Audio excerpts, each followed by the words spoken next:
After a further 2 days heavy fighting, total British tank loss had risen to 400.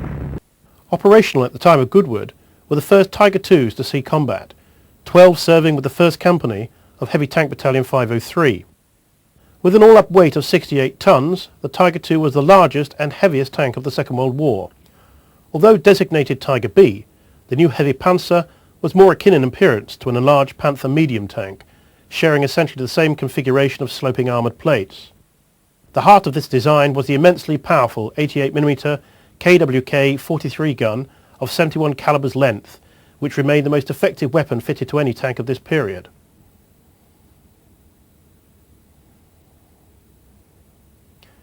The 88mm L71 was a variant adapted for the Tiger II of the Pak 43 heavy anti-tank gun that had seen service with the Army since 1943.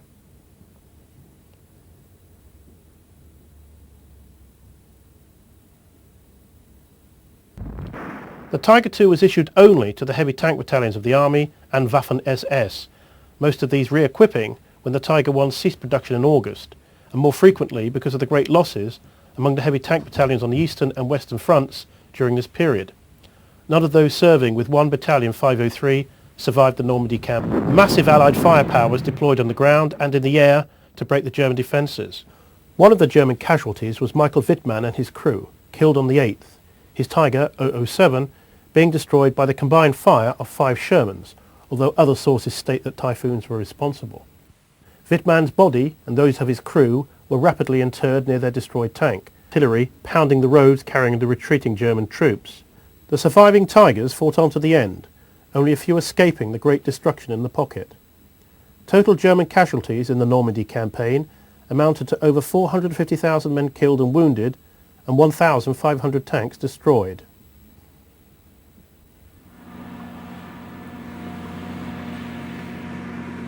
For those who escaped, there now began the Rougemarche, the retreat east and northeastwards across France. German cameramen were on hand to record the progress of the escapees through French villages on their way to the River Seine. The surviving panzers that pressed on towards the river crossings were harried all the way by roving Allied fighter bombers. In consequence, the roads to the river were littered with destroyed and broken down tanks, now abandoned by their crews, who made their way eastwards on foot. One of the few Tiger IIs to survive the pocket was lost in this way.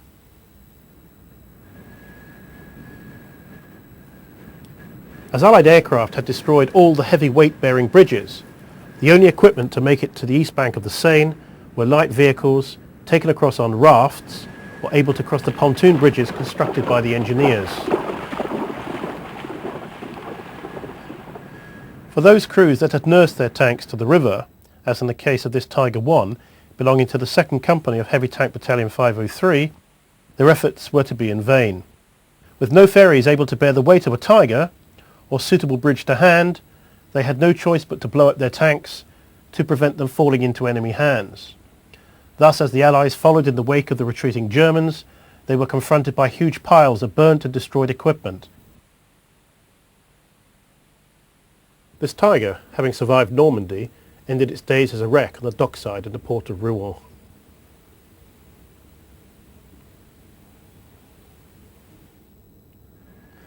One of the more famous sequences of German armour from the late war period shows the re-equipped Heavy Tank Battalion 503 on parade for the benefit of the camera. Indeed, this footage was the German public's initial glimpse of the tank that the commentator named for the first time as Königstiger, or King Tiger. The survivors of 503 had been relocated to Sennelager in Germany in early September 1944, and over the next month the battalion received its full complement of 45 Tiger IIs. These all mounted the later Henschel turret. The curved front plate of the earlier turret, originally manufactured by Krupp for the abortive Porsche submission for the Tiger II, had proven to be an excellent shot trap and was discontinued. The newer design was not only easier to produce, but offered better protection to the turret crew. Shortly after this film was taken, the whole battalion received orders to entrain and were then moved post-haste to Hungary in early October. The initial task of 503 upon reaching Budapest was to ensure that the Hungarian government did not carry out a ceasefire with the Soviets, who were even then advancing upon the city. For a number of days the Tigers patrolled the streets of the capital, providing a deterrent to those who wished to break their links with Germany. It just so happened that the stills then taken provide some excellent close-up shots of the Tiger II and allow a fuller examination of a number of its features. This still is dominated by the huge Saalkopf or boar's head mantlet that held the very long barrel of the 88mm gun. The small frontal area of the turret offered a very limited target, while the massive glacis composed of 150mm armour, sloped at 50 degrees, was virtually invulnerable to enemy fire.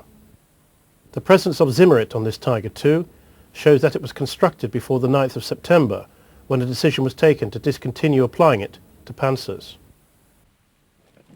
Thereafter, Battalion 503 was employed fighting the advancing Red Army. Although the battalion put up heavy resistance, in the course of which it notched up its 1500th enemy tank, by early November it was fighting on the approaches to Budapest.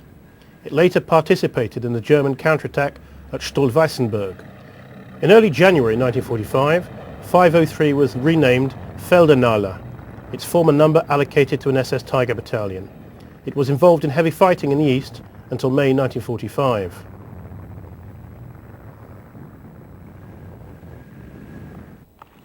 The battalion was sent south to oppose the US drive and subsequent assault on the city of Aachen, which resulted in fierce and bloody fighting which lasted through until the end of October.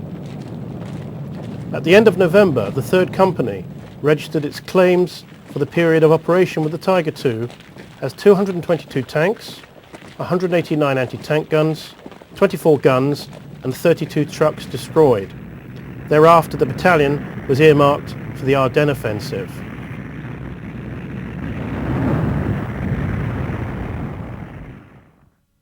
The decision was taken not to employ them at the point of the advance because of the problems caused by their width and heavy weight on the narrow icy roads.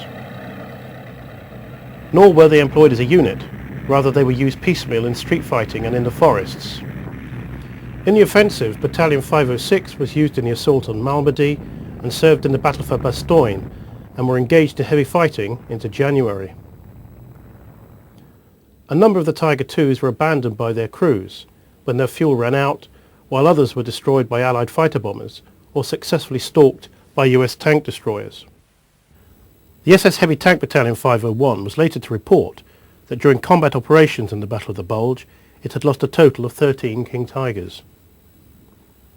One of the rarer vehicles employed by the Germans in the offensive, and later abandoned, was an early Tiger I belonging to Panzerabteilung 301. This was a Funklenk, or command tank for 3 Borgward B4 tracked demolition vehicles of a similar type seen earlier in this video in the footage of the Warsaw Uprising. The wagon was still standing. A bridgehead was rapidly established on the far side and became a priority target for the Germans. Thrown into action against it on March the 12th were Jagdtigers of Jagdtiger Battalion 512, although it had seen limited service with Battalion 653 in the Ardennes. This massive fighting vehicle, weighing 70 tons, was designed to carry the 128mm Pak 44, the most powerful anti-tank gun of the war. Although encountered in the Allied drive through Germany, the small number of 77 built meant that it had a negligible impact on the fighting. Even to the last, the Tiger crews continued to exert a disproportionate loss rate on the enemy. Zhukov, under intense pressure from Stalin, hurled wave after wave of T-34s, supported by JS-2s and assault guns at the German positions. While many of these tanks were reduced to hulks by the long rifles of the Tigers, the German 1,000 Tiger Is and Tiger IIs built, these heavy panzers generated a formidable reputation among their enemies. In 3 years of operations, the heavy tank battalions of the Army and Waffen-SS took a very high toll of Allied armour. If there was one weapon which could be said to have delayed the defeat of the German army on the battlefields of Europe, then it was the Tiger tank.